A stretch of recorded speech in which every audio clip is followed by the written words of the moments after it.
Hello, আসসালামু আলাইকুম। Habiba mobile solution চ্যানেলে আপনাদের স্বাগতম। আজকে আমি যে টিউটোরিয়াল নিয়ে আসছি সেটা হলো পাসপোর্ট কীভাবে রিনিউ করবেন। পাসপোর্টের মেয়াদ শেষ, সেটা কীভাবে রিনিউ করবেন সেটা আমি স্টেপ বাই দেখাচ্ছি আপনাদেরকে।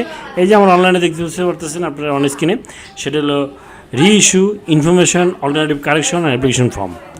এটা হলো আপনাদের রিইস্যু কারেকশন করবেন, রিনিউ করবেন পাসপোর্ট, ঠিক আছে? সেটা এই ফর্মটা দিয়ে আপনি করতে হবে।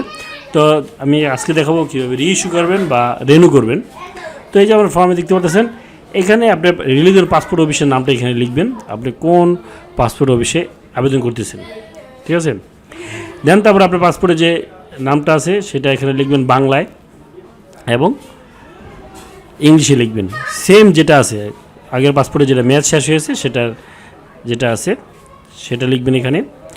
আর পাসপোর্ট নাম্বারটা লিখবেন, ইস্যুর স্থান কোন জায়গায় এর আগের পাসপোর্টে করেছিলেন সেই স্থানটার নাম লিখবেন, মেয়াদ উত্তীর্ণের তারিখ, ইস্যুর তারিখ। বুঝতে পারছেন আপনারা? পাসপোর্টের নাম্বার, যেই জায়গায় আপনি আগে পাসপোর্টটা করছেন, মেয়াদ উত্তীর্ণের তারিখ মানে মেয়াদ শেষ হয়েছে যে তারিখটা এইটা, আর ইস্যুর তারিখ।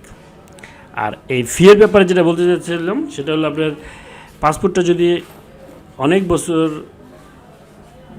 এক্সপায়ার হয়ে থাকে, অনেক দিন এক্সপায়ার হয়ে থাকে, যেমন ধরেন 1 মাস এক্সপায়ার হয়েছে, আপনার ডেট হলো এখন চলে হলো 2019 সেপ্টেম্বর, আপনার আগস্ট মাসে শেষ হয়ে গেছে বা সেপ্টেম্বর মাসে শেষ হয়ে গেছে, সেক্ষেত্রে কিন্তু আপনার 1 বছরের জরিমানা দিতে হবে। এক্সপায়ার হয়ে গেলেই আপনার 1 বছরের জরিমানা দিতে পারবে।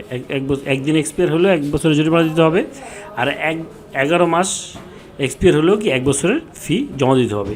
আর 1 বছরের জন্য লেট ফি হচ্ছে 345 টাকা, 300 টাকা, আর 45 টাকা হলো ভ্যাট, সেটা শুদ্ধ সহ আপনার কি ব্যাংকে টাকা জমা দিতে হবে।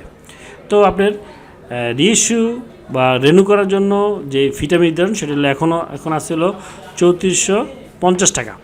আর আপনার যদি 1 বছর যদি লেট ফি হয়ে থাকে তাহলে 345 টাকা। তার মানে 1450 আর হইতেছে আপনার 345, সেটা যোগ করে যেই টাকাটা ওই টাকাটা আপনি ব্যাংকে জমা দিবেন।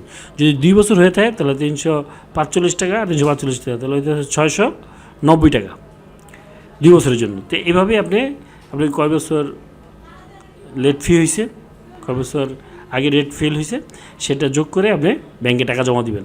এখন আপনি যদি 3450 টাকা জমা দিয়ে আপনি ফর্মটা ফিল আপ করে নেন, পাসপোর্ট অফিস কিন্তু জমা নিবে না। তারপরে আপনাকে ওই যে 2 বছরের জন্য লেট ফি ওটা জমা দিতে বলবে, দেন তারপরে আপনি ফর্মটা দিতে পারবেন। তো এখানে আপনি ওই যে লিখবেন হলো, এখানে দেখেন সাধারণ আছে, জরুরি আছে। সাধারণ হলো 3450 টাকা আর জরুরি হলো 6900 টাকা। বুঝতে পারছেন? এর সাথে কিন্তু যদি আপনি লেট ফি থাকে 2 বছরে 690 টাকা যোগ হবে, বা 1 বছর থাকলে 345 টাকা যোগ হবে, ঠিক আছে? বুঝতে পারছেন আপনারা? তো যে ফিটা জমা দিয়েছেন আপনি সেটা এখানে লিখবেন, ব্যাংকের নাম লিখবেন, শাখার নাম লিখবেন, এবং যেই রসিদটা জমা দিয়েছেন আপনারা, টাকার রসিদটা নিয়ে আসবেন। রসিদের উপর একটা নাম্বার আছে, নাম্বারটা লিখবেন এবং তারিখটা লিখবেন। হ্যাঁ, দেন তারপর আছে সংশোধন, যদি আপনার কোনো সংশোধন থাকে। এখন যেটা হচ্ছে সেটা হলো আপনার কোনো নাম, বাবার নাম, জন্ম তারিখ, মার নাম, এগুলো কারেকশন বন্ধ আছে। আপনি শুধু পার্মানেন্ট অ্যাড্রেস বা প্রেজেন্ট অ্যাড্রেস এগুলো চেঞ্জ করতে পারবেন, সংশোধন করতে পারবেন। আর আদারওয়াইজ আর কোনো কিছু সংশোধন এখন বন্ধ আছে। তো যদি সংশোধন থাকে লেখেন। এখন আবার অনেক ক্ষেত্রে আমাদের সংশোধন করতে হলো ছবি, ঠিক আছে? কারণ অনেক আগে ছবি তুলছি, তো ছবিটা অনেক ইয়াং দেখা যাচ্ছে, এখন আমি ওল্ড হয়েছি।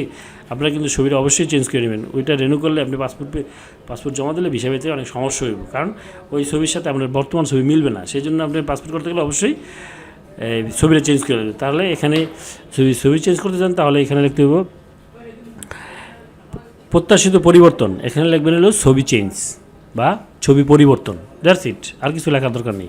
এখানে লিখে তারিখটা দেবেন। এখানে আপনি যে আগে পাসপোর্টে যে সিগনেচারটা আছে সেই সিগনেচারটা এখানে করবেন। আচ্ছা, এর সাথে পাসপোর্ট অফিসে যে আপনি এই ফর্মটা জমা দেবেন তার সাথে কী কী ডকুমেন্ট লাগবে?